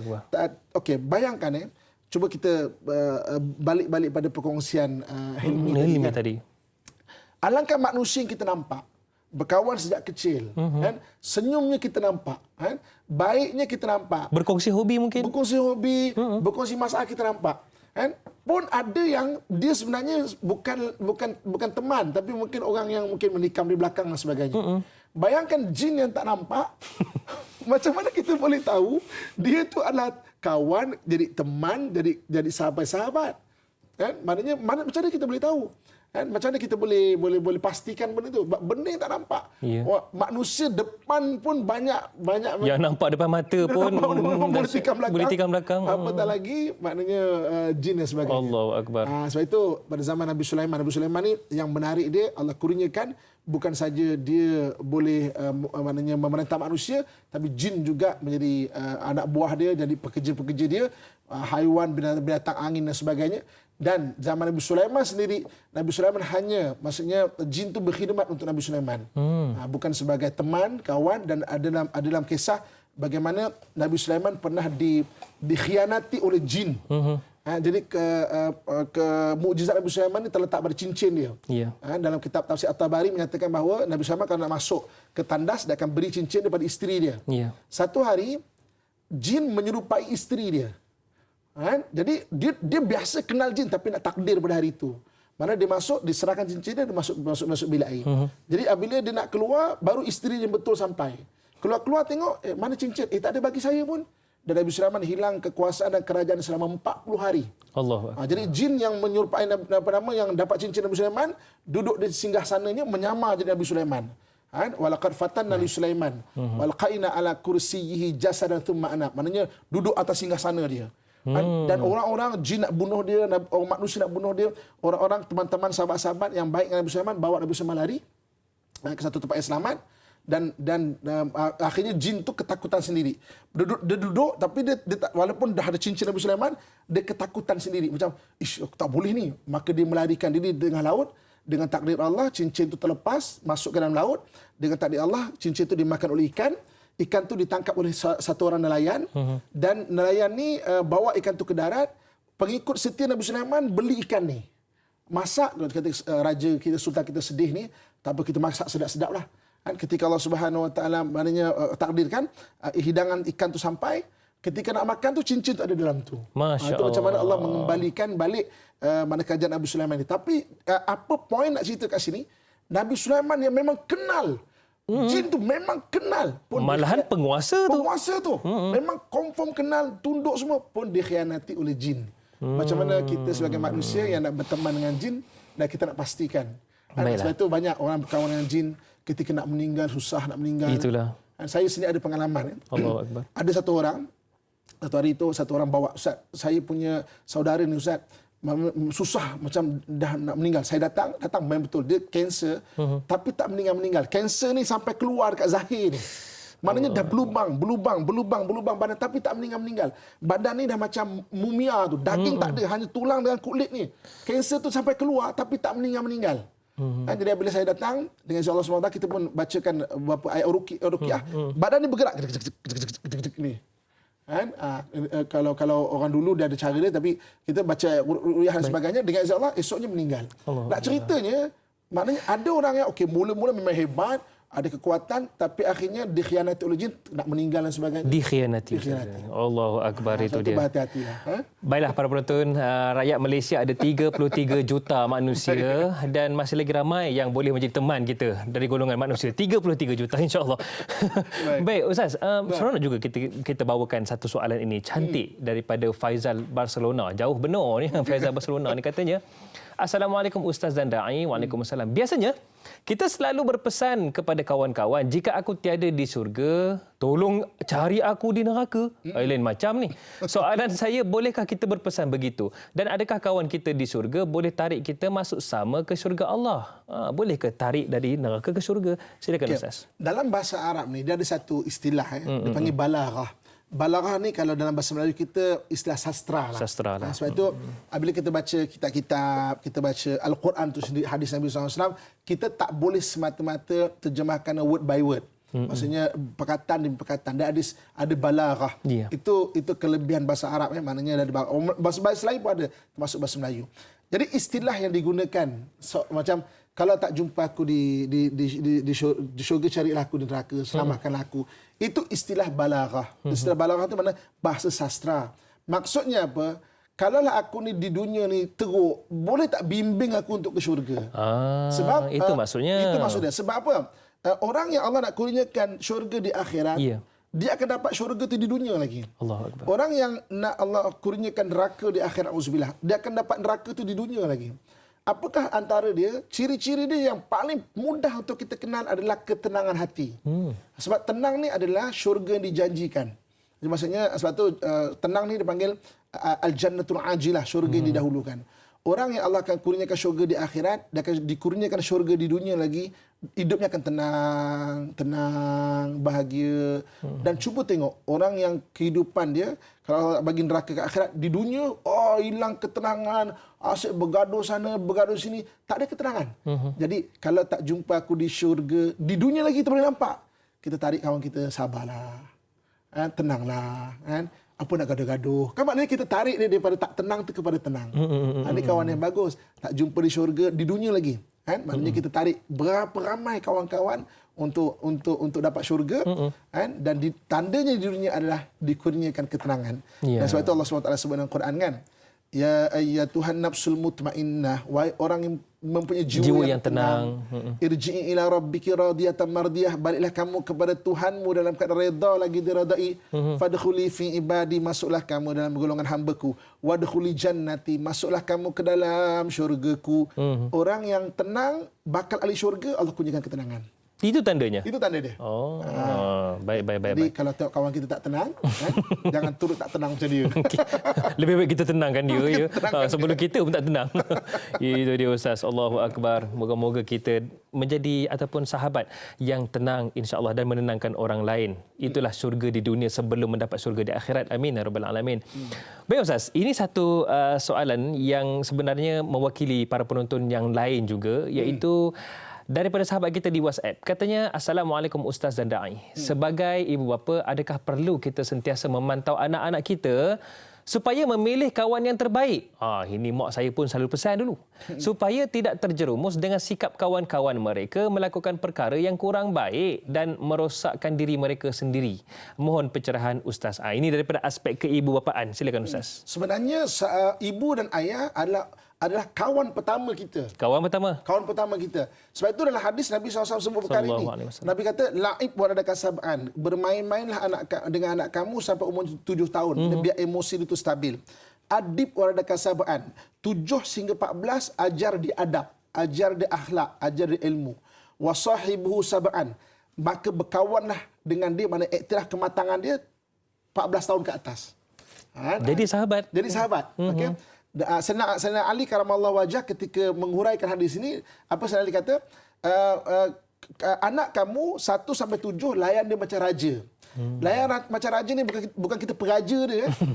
Okey, seorang raja ada orang yang membantu dia menyediakan terbaik. Makanan terbaik, pakaian terbaik, maknanya semua adalah terbaik. Kita dengan anak kita 1 hingga 7 sediakan terbaik. Layanlah anak kamu 7 sampai 14 macam tentera. Macam tentera kat sini maknanya ajar dia akhlak, adab dan tegas. Tak boleh nak peraja dia lagi lah. Maknanya ajar dia adab. Sebab tu ajar umur semayang umur 7 tahun start. Betul. Kalau tak semayang 10 tahun boleh rotan. Dan sama juga 14 tahun kata jadikan kawan. Kenapa kita perlu mengajar, pertama jadi kawan pada anak kita, satu. Ajar anak kita memilih kawan. Yang keduanya, pastikan kawan-kawan anak kita tu kawan-kawan yang baik. Sebab apa? Sebab ramai orang hari ini mencari falsafah hidup dengan kawan-kawan. Takut dia sama-sama tak matang. Dia berbual-bual antara falsafah hidup. Dia dapat falsafah hidup yang salah. Contoh kan, bro, come on bro. Kita nak nampak hebat bro. Kau budak-budak sangat. Bro, nampak hebat kan. Kena isap vape lah bro. Maknanya dia dapat falsafah hidup. Nak nampak cool ni, kena isap vape. Dia dapat falsafah hidup daripada kawan-kawan, maka merosakkan dia. Jadi kita sebagai mak ayah perlu jadi kawan. Maksudnya apa? Kita kena kongsikan falsafah hidup pada anak-anak. Dan ini ramai mak ayah yang terlepas pandang benda ni. Kadang kesibukkan dan sebagainya kan. Kita kongsikan. Atuk-atuk kita dulu kan. Ada pepatah-pepatah. Itu falsafah hidup. Alang-alang menyeluk perkasaan biar sampai ke pangkal lengan. Okay? Kalau takut dilambung ombak, jangan berumah di tepi pantai. Kan? Jika jala telah ditebarkan, usah bicara basah dan keringnya. Kan? Maksudnya falsafah hidup yang bersungguh-sungguh lah buat benda. Betul. Kan kita apabila orang ingat falsafah hidup tu, jadi dia berpegang benda tu. Ramai hari ini orang mendapat falsafah hidup dengan kawan-kawan.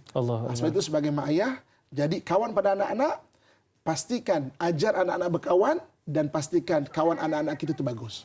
Maksudnya kita perlu pemantauan kepada anak-anak kita. Dan sebenarnya saya tertarik dengan apa yang saya kongsikan. Dalam mendidik anak-anak itu sendiri, sebenarnya ada step by step ataupun peringkat demi peringkat Ustaz. Subhanallah, moga-moga kita akan menjadi sahabat kepada anak-anak sebelum kita menasihati sahabat mana yang perlu dipilih, dan insya-Allah mereka sendiri akan pandai Ustaz selepas kita mendidik mereka. Subhanallah.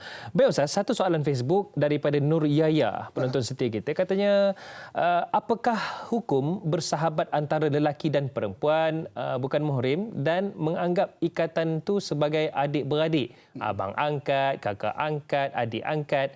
Mohon pencerahan Ustaz. Zaman Nabi SAW, Nabi juga mempunyai sahabiah dia panggil. Kita biasa dengar sahabat. Tapi ada sahabiah. Mana sahabat perempuan. Wujudnya sahabat perempuan.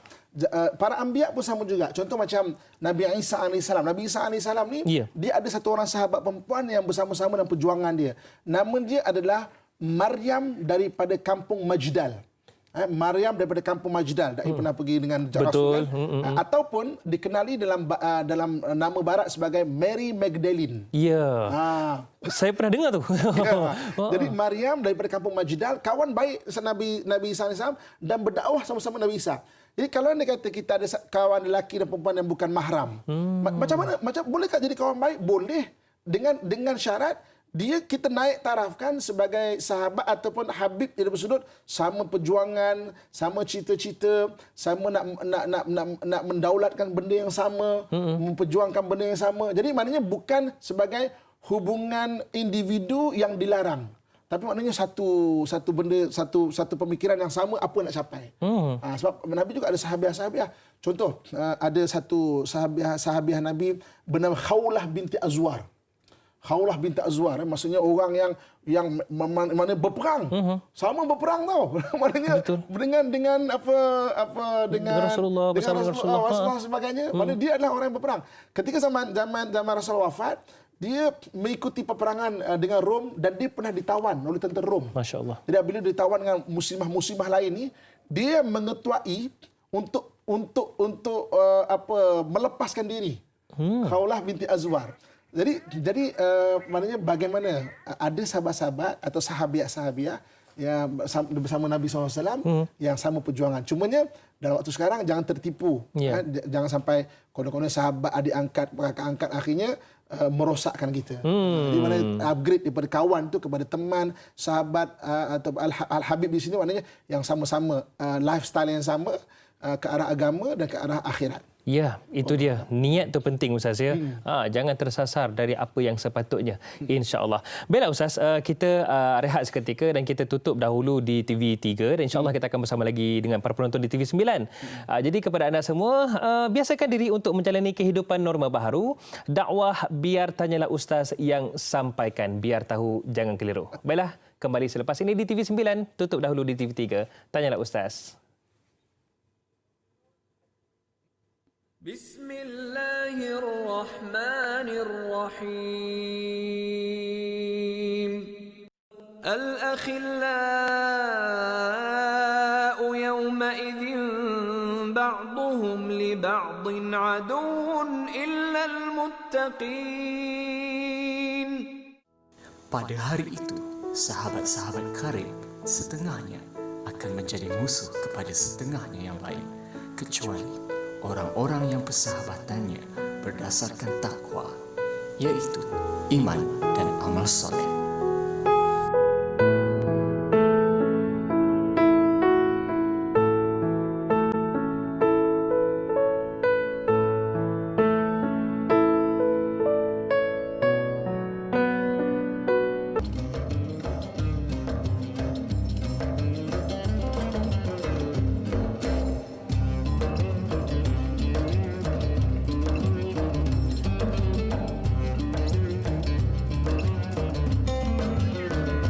Sudahkah kita memiliki sahabat yang di dunia dan di akhirat?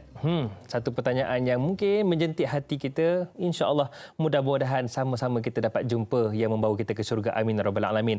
Dan itulah kita bicarakan pada pagi ini. Tanyalah Ustaz, 22 Ramadan 1441 Hijrah, pilih teman ke syurga bersama dengan Al-Fadil Ustaz Muhammad Abdullah Al-Amin.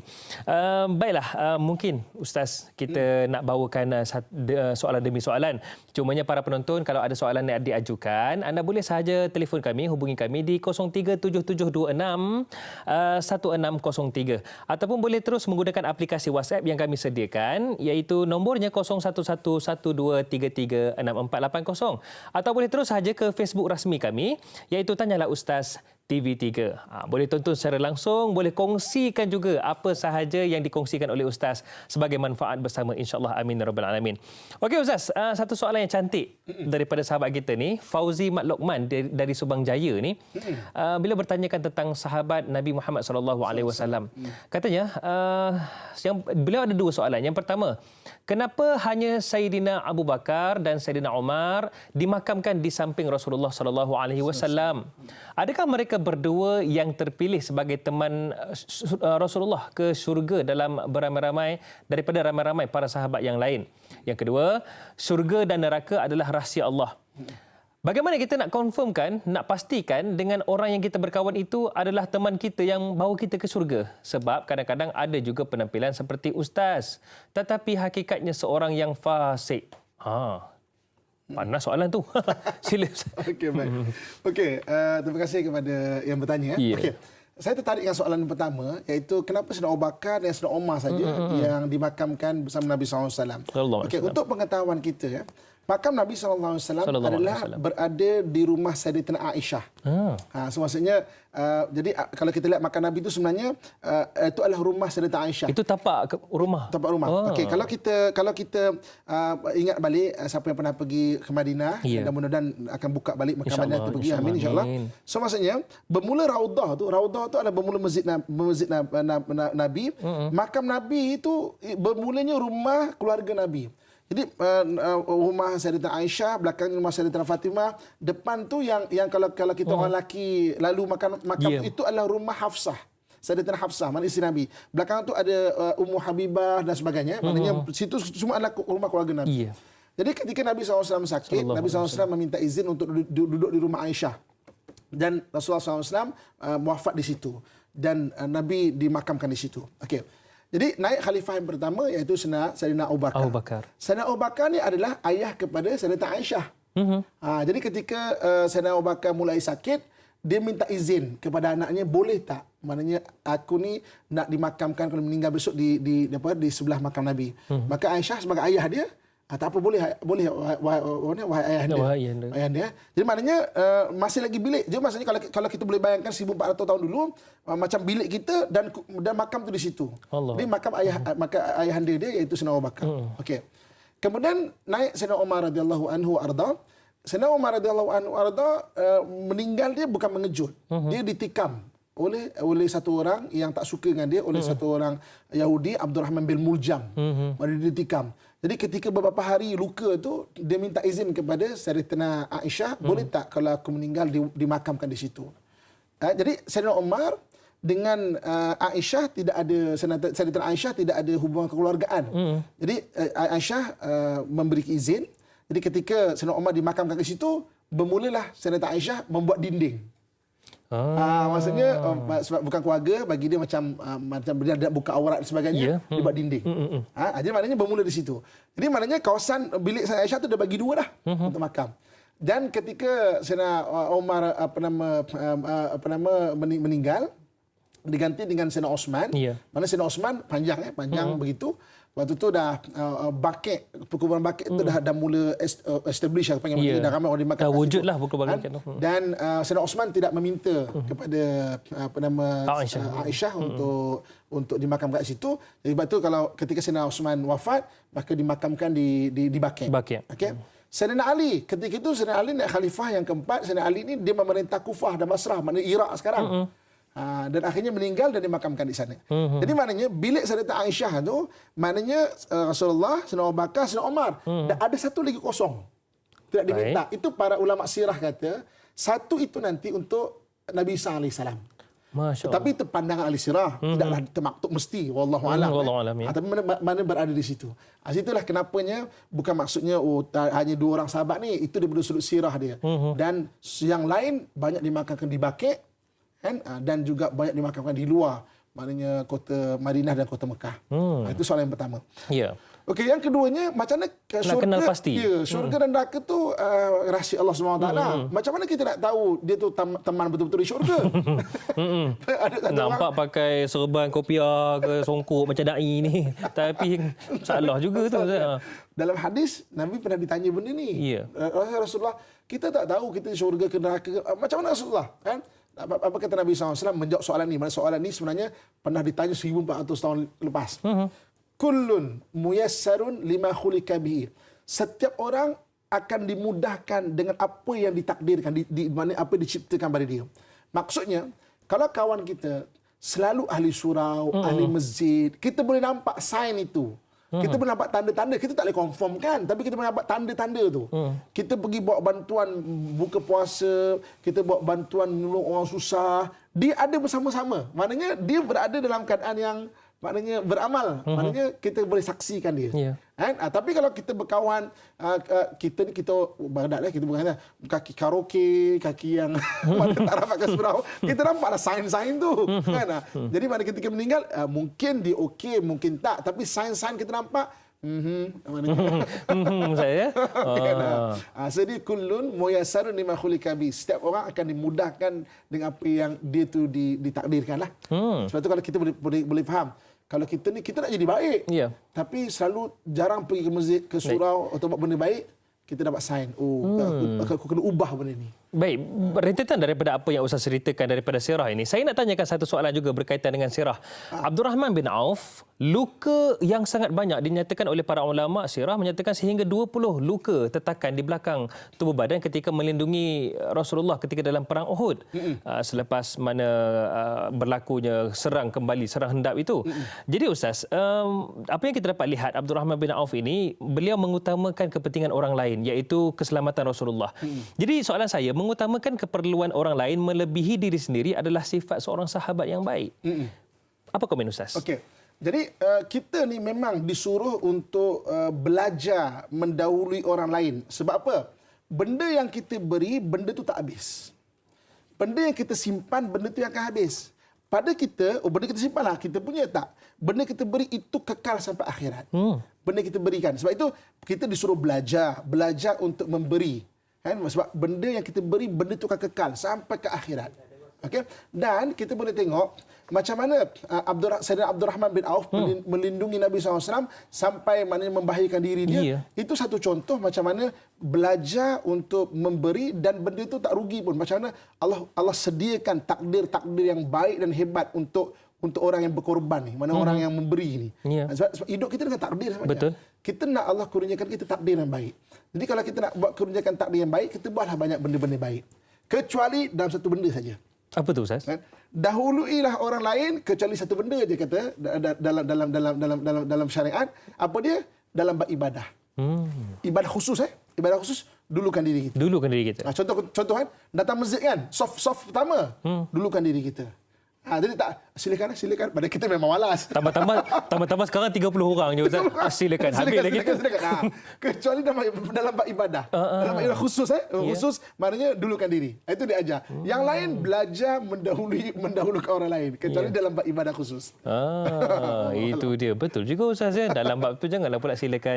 Lain kita duduk di luar tak ada. Padahal kita memang malas soft awal silakan, saya belakang tak apa. Lain pula jadinya Ustaz ya. Allahu akbar. Baik Ustaz, banyak lagi kita akan bicarakan, terutamanya mungkin ada soalan-soalan lagi daripada para penonton kita.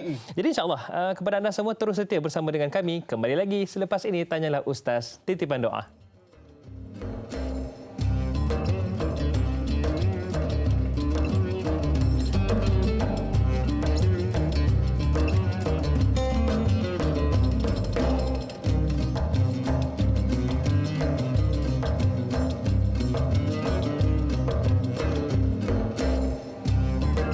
Terima kasih kepada para penonton kerana sokongan anda dan juga dukungan anda. Kami terus seteguh berdiri memberi manfaat kepada anda semua, terutamanya Tanyalah Ustaz hari ini, Tanyalah Ustaz titipan doa. Kita sembang-sembang, kita bicarakan tentang pilih teman ke syurga. Bulan Ramadan ni dah nampak ke teman-teman tu? Ataupun tak nampak lagi, malap-malap lagi kan? Tapi tak apa, insya-Allah kita doakan terus dapat sahabat ke syurga. Masih lagi bersama dengan Al-Fadhil Ustaz Muhammad Abdullah Al-Amin. Yang pastinya tak dapat nak menyelam Ustaz ya. Bulan PKP ni Ustaz ya. Tapi tak apalah Ustaz, insya-Allah. Kita menyelam ke hati. ke hati orang lain. Itu sangat penting. Dan hari ini Ustaz, pilih teman ke syurga. Saya nak tanyakan Ustaz sebelum kita nak alu-alukan penonton punya soalan daripada penonton tentang dendam. Baik. Di mana Wahsy dalam kisah perang Uhud, Wahsy sebelum beriman pernah melembing Saidina Hamzah sehingga Saidina Hamzah cedera parah lalu meninggal dalam peperangan tersebut. Bahkan Saidina Hamzah merupakan asadullah dan juga bapa saudara Rasulullah yang begitu hebat membela Rasulullah. Tetapi selepas Wahsy Islam, tiada dendam. Apa rahsianya Ustaz? Okey, satu soalan menarik Itu praktikal kita hari-hari kan. Saya cerita sikit latar belakang dia. Ketika peperangan Uhud kan, ada satu orang hamba abdi yang ditawarkan untuk merdeka dengan syarat dia mesti fokus dia bunuh Sayyidina Hamzah. Sayyidina Hamzah ni adalah pakcik Nabi yang macam Abu Talib. Dia membela Nabi di Mekah lagi. Dia membela Nabi dan sebagainya, dan tapi di Islam. Yeah. Abu Talib riwayat yang masyhur dia tidak Islam. Dan dia Islam dan dia membela Nabi SAW. Sehingga kan kalau pak cik yang lain Abu Lahab, Abu Lahab pak cik dia juga, Abu Jahal orang yang jauh nak menyakiti Nabi, ada Sayyidina Hamzah, dia orang tak berani. Pak cik Nabi. Jadi Nabi sangat sayang pada pak ciknya iaitu Sayyidina Hamzah.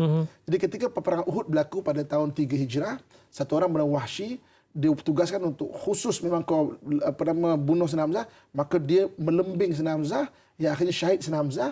Dan apabila Rasul berundur ketika di ambush kan, maksudnya dan orang yang tuan Wahsy ini ambil belah dan mereka semua mencacatkan jenazah sahabat-sahabat ni, dan Sayyidina Hamzah ni dibelah, dikeluarkan jantungnya dan dimamah. Jadi benda tu sangat menyayat hati. Bayangkan orang yang macam ayah kita kan, bela dah Nabi anak yatim kan. Maknanya pak cik berdua dia Abu Talib dan juga Hamzah membela dia dengan diberlakukan demikian. Okey, pendekkan cerita. Maknanya Islam dah menang dan sebagainya, maka berlaku Fathu Mekah, pembukaan kota Mekah. Antara yang datang jumpa Nabi SAW adalah Wahsy. Bayangkan orang yang melembing ayah kita bapa kan. saudara kita tu. Bapa saudara kita yang macam ayah tau, yang macam ayah. Betapa maknanya pilunya hati itu. Jadi ketika Wahsy datang, wahai Muhammad, aku adalah orang yang melembing Hamzah. Mengaku pula. Kan? Boleh bayangkan. Jadi Nabi kata, Nabi ajarkan aku Islam. Nabi ajar Islam. Tapi nak ceritanya kan, maksudnya kemanusiaan kan. Nabi kata, Wahsy, boleh tak dalam waktu dekat ni jangan jumpa aku? Bukan sebab tak nak jumpa, maknanya melihat kamu, aku teringat pakcik aku. Allahu Akbar. Maknanya Wahsy pada permulaan maknanya agak maknanya masuk Islam, alhamdulillah, tapi maknanya dia faham. Maknanya faham. Yalah, memang kita cuba boleh kalau cerita ni kita boleh buat panjang, mesti kita akan menitiskan air mata dan menangis di bucu katil. Itu okey lagi kalau host dekat sini, moderator kat sini di meja ni tak ada bucu ni. Masya-Allah. Jadi maknanya Wahsy okey, dia faham sangat. Mana pada peringkat awal permulaan Fathu Mekah, dia tak selalulah untuk berjumpa Nabi. Tapi akhirnya dah macam biasa. Okey, dan ketika Rasulullah wafat, ada satu orang mengaku rasul, iaitu Musailamatul Kazzab. Sedangkan Nabi adalah penutup para rasul. Betul. Musailamatul Kazzab dia kata, akulah rasul pengganti Muhammad ni. Aku rasul terakhir. Wahsy kata, okey, untuk aku macam maknanya menebus kesalahan aku, biar Musailamatul Kazzab, biar akulah habiskan. Maknanya dia Wahsy itu menyatakan. Wahsy itu sendiri. Jadi dalam peperangan memerangi orang murtad dan nabi palsu, Wahsy kata, tak apa, biar aku sebagai menebus rasa salah. Maknanya kemanusiaan kan. Kita tetap ada rasa salah kan, dalam hidup kita, dan maknanya dia cuba tebus dengan maknanya memerangi nabi palsu. Okey. Apa rahsia dia? Rahsia dia macam saya sebut tadi dalam kisah Hilmi dan sebagainya, memaafkan. Memaafkan bukan bermaksud kita mudah melupakan. Macam Nabi peringkat awal pun Nabi kata, Wahsy, kau masuk Islam, alhamdulillah, kau ada saudaraku, Nabi peluk. Tapi boleh tak jangan jumpa dulu sekejap? Maknanya memaafkan bukan berarti mudah melupakan. Kita bukan robot dan kita bukan telefon yang ada button delete. Tak suka aku, hilang terus. Reset je. Reset je. Kita manusia, dan itu bukti kita manusia. Kan? Maknanya manusia itu ada perasaan, maknanya ingatan, tapi maafkan. Kan? Maafkan. Sebab itu hidup Nabi bahagia. Kan? Walaupun orang yang macam itu, dia maafkan. Akhirnya dengan memaafkan, lama-lama kita akan melupakan. Tapi hati setiap kata lintas, aku maafkan ya Allah. Setiap kata lintas, aku maafkan ya Allah. Setiap kata lintas, aku maafkan ya Allah.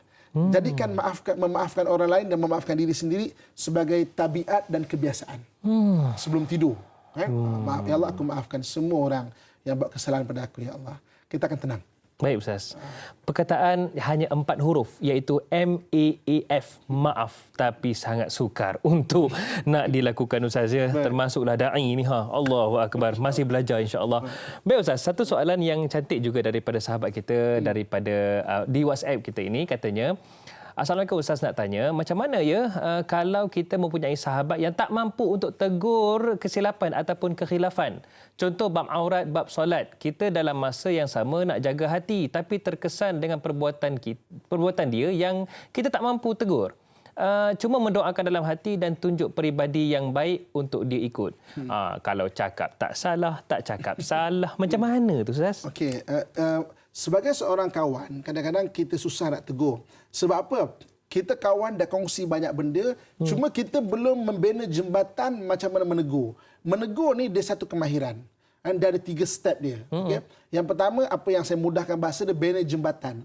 Okey, kita banyak bina jembatan, kongsi masalah itu dan ini, tapi membina jembatan untuk menegur. Ini yang kata hikmah ni. Ini kata hikmah. Sampai kita boleh tegur dia. Maksudnya bina jembatan. Jadi maknanya kita baik-baik sampai Ustaz, kalau mungkin kita nak tegur aurat dia, mata aurat dia, mungkin betul sensitif. Kita belajar untuk tegur dia benda kecil-kecil yang lain-lain dulu. Tengok respon macam mana. Itu kata bina jembatan. Tapi kalau tak pernah bina, kita tak akan berjaya untuk tegur secara lisan. Tapi bagus juga tegur dengan hati, bagus juga. Tapi at least kita tingkatkan belajar untuk tegur. Sama juga suami isteri kadang-kadang. Berapa ramai orang yang kadang-kadang tak mampu menegur. Sebab apa? Tak pernah nak bina jembatan untuk menegur. Dia tegur benda lain dulu. Kita nak tegur benda besar ni, tapi kita test dulu. Kecil lain, tegur sikit-sikit. Okey atau tak okey? Maka kita akan membina jembatan. Tahap yang kedua adalah kita mula mencabut akar rosak. Akar rosak maknanya, kata beraurat kan? Aku panas lah.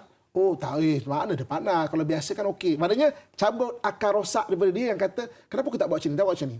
Step ketiga adalah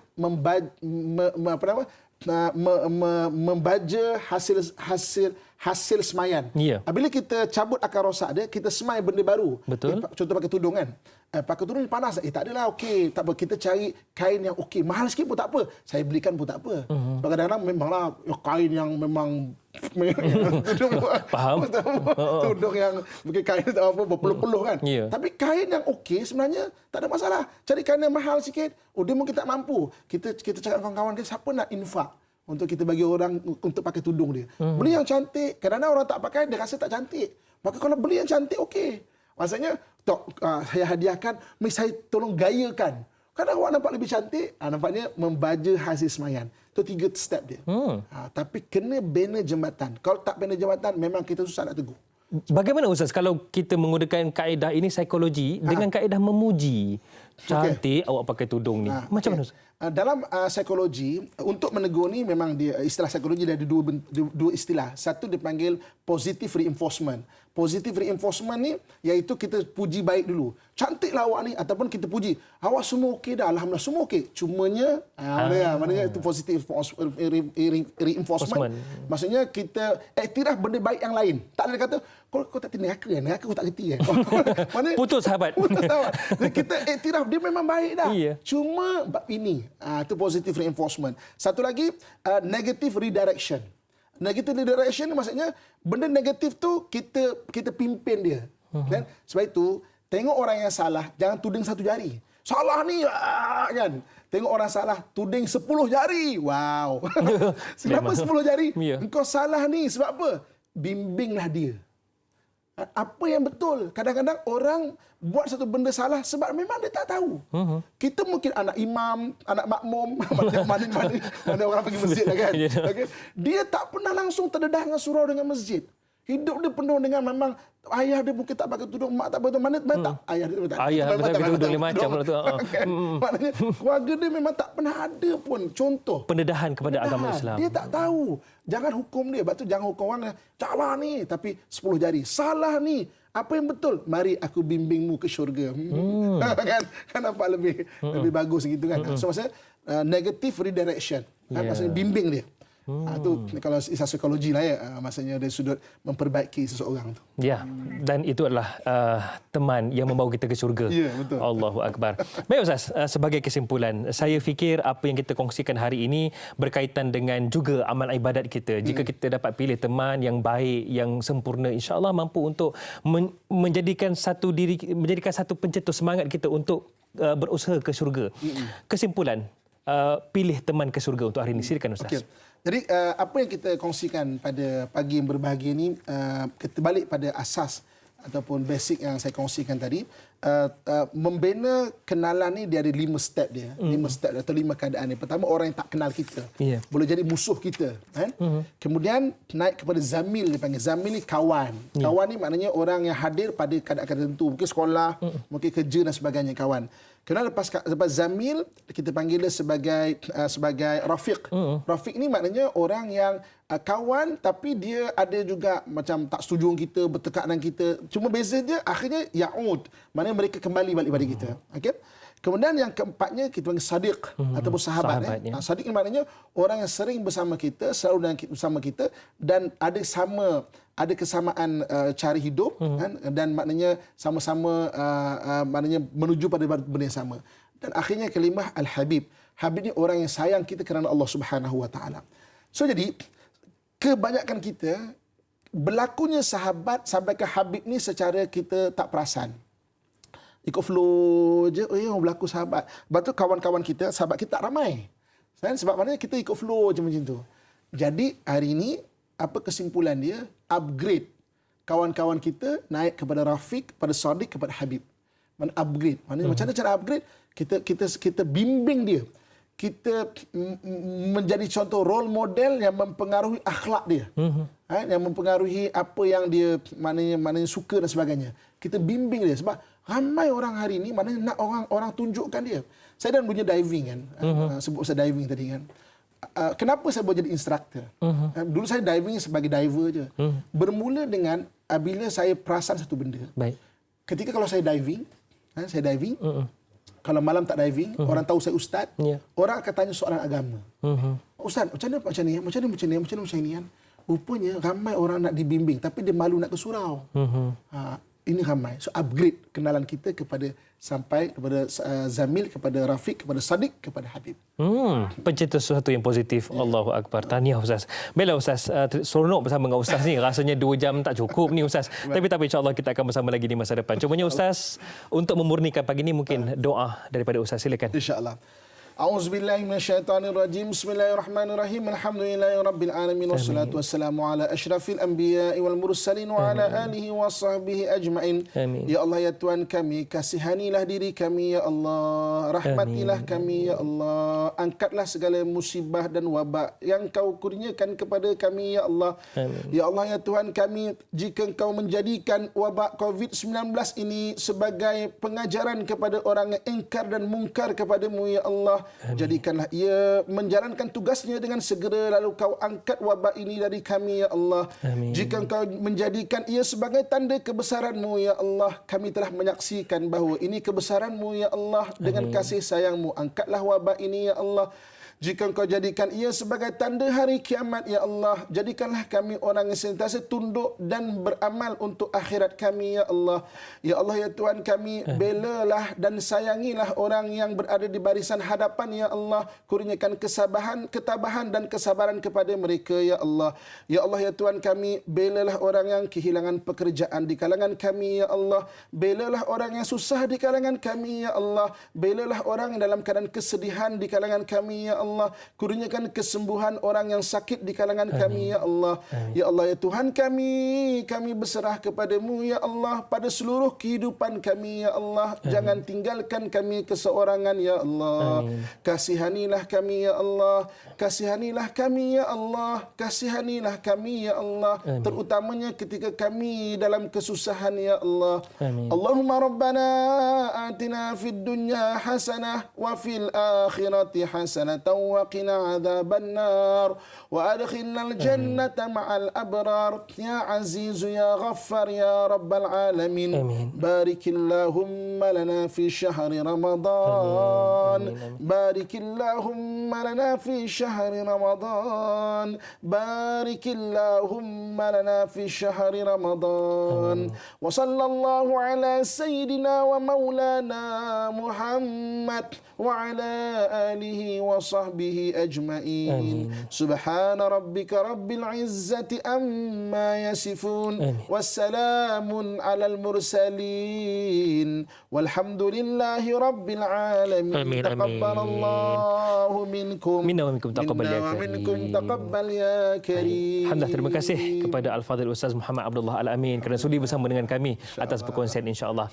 Baiklah para penonton sekalian, jangan lupa esok Tanyalah Ustaz akan kembali dengan topik yang menarik Meneroka Kebaikan bersama dengan Ustaz Firdaus Subhi dan sahabat kami juga iaitu Da'i Aiman, insya-Allah. Dan para penonton sekalian, jaga diri, carilah teman yang dapat bawa kita ke syurga. Amin ya rabbal alamin. Sehingga itu Da'i Hadari mohon permisi undur diri. Assalamualaikum warahmatullahi wabarakatuh.